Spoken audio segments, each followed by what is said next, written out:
Well, there you are. You're drinking a delicious milkshake when suddenly a trapdoor opens beneath your feet and you're free-falling thousands of feet into the unknown. What's happening? Before you know it, your body is trembling and you wake up in your comfy bed in the middle of the dark night. Phew, thankfully, this was nothing but a bad dream. But what are dreams? And how come some of them seem so real they have the power to scare us or to make us wake up laughing? Let's take a peek at a few theories. Scientists say that an average human being spends about 2 hours dreaming every night. That means that by the time you're 80 years old, you'll have dreamed the equivalent of 60,000 hours. That's almost 7 years of dreams. So dreaming must have some benefits for us, right? Otherwise, we wouldn't spend that much time on it. There are several phases our brain goes through while we sleep. These phases are repeated in cycles throughout the night. First, we'll experience what is called a transition to sleep. That's when you've given up on checking all your social media accounts and finally put your phone aside. As your body relaxes, your breathing slows down and you fall into a light sleep. When your body relaxes more and more, you'll enter the deep sleep phase, which is characterized by a particular pattern in your brain called delta waves. These waves mean your brain is resting and you're getting some good quality sleep. Finally, you'll get to the REM state, also known as the rapid eye movement state. That's when dreams happen. At this point, your brain is working almost as much as it works while you're awake. Your breathing gets faster and stronger, and your body might even twitch a bit. Almost half of us remember at least one dream a week, even if we dream an average of 4 to 6 dreams every night. By the way, women are more likely to remember their dreams compared to men. This has something to do with women's perception of detail. Now, for all of us, dreaming is said to help regenerate our brains. Here's how it works. There are about 10 trillion neural connections within the architecture of the brain. That's a big number. These connections are created by everything we think and everything we do on a daily basis. The thing is, if we didn't have any mechanism to delete some of these connections, we'd be fried, literally.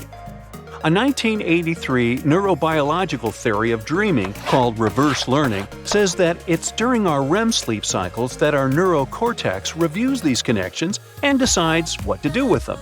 That's when our brain cleans up. It dumps the unnecessary connections and keeps the important ones. In this theory, our dreams are the result of this unlearning process. Say you've been dealing with some anxiety caused by your job.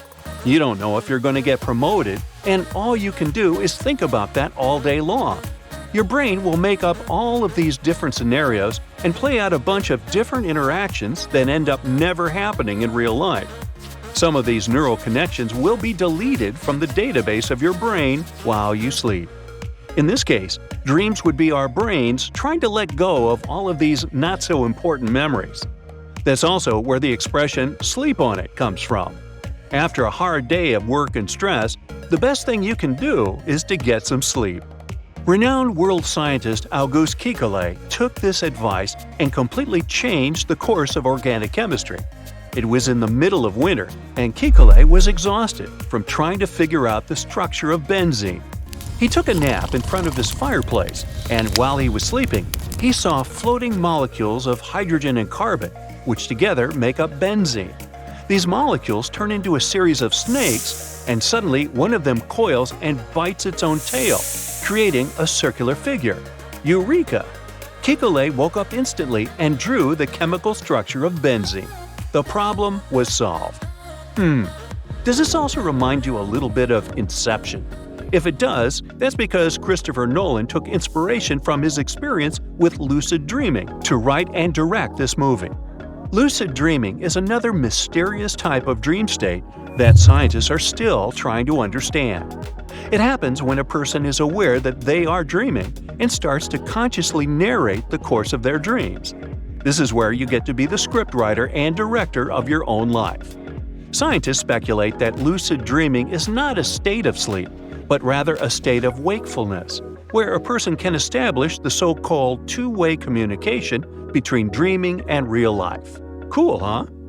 Okay, so dreams can help us forget, and they can also help us make new and innovative neural connections. like what happened with this guy Kikale in his snake dream. But this doesn't explain why some dreams have an uncanny quality to them. I'm talking about certain dreams that can feel like warnings or mysterious messages from some other plane of existence. This superstitious approach to dreaming is something mankind has been cultivating since the beginning of time. Our ancestors have long questioned if our dreams hide deeper meanings in them and if we should interpret these messages. Ancient Egyptians were the first civilization to question and even write about the hidden meaning of dreams. Their famous Dream Book was written in papyrus and holds the interpretation of over 3,000 dreams. Their society even had professional dream interpreters that helped people figure out what their dreams meant. The most repeated dreams were of people losing their teeth and smashing stones, and it could mean either bad or very good luck. Humanity kept believing that dreams were meant to be decoded down to their last detail up until the 20th century. But then, a certain guy came along and changed the way Western societies approached dreaming. His name was Sigmund Freud. Freud was a neurologist and the founder of psychoanalysis. He also wrote the famous book Interpretation of Dreams. According to him, humans dream to fulfill their hidden desires. Freud's theory explains that sleep is the moment when our conscious mind gives way to our subconscious mind. FYI, the subconscious mind is like a basement that we hardly ever visit and that's been storing things since our early childhood. It holds our deepest fears, but also our most important wishes and desires. The thing is, some of our most sincere wishes can sound embarrassing, or we may have trouble owning up to them. So, sleep time would be the perfect moment for them to surface to our conscious mind and, through our dreams, have the feeling that we are truly living these desires. It would be like watching a movie of your life that never happened in reality, but that's happening while you're fast asleep. Like in real life, though, things aren't always nice and shiny. We've got bad days, and that's why we also have bad dreams.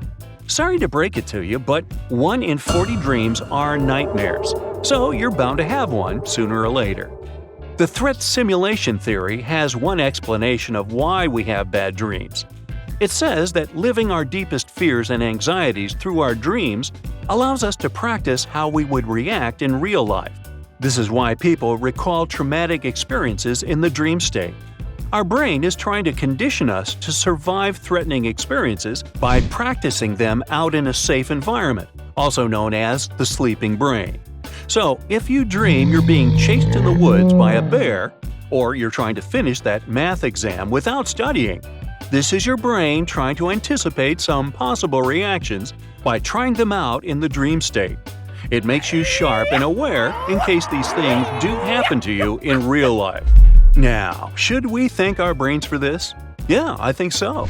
And yes, you should study for your math exam.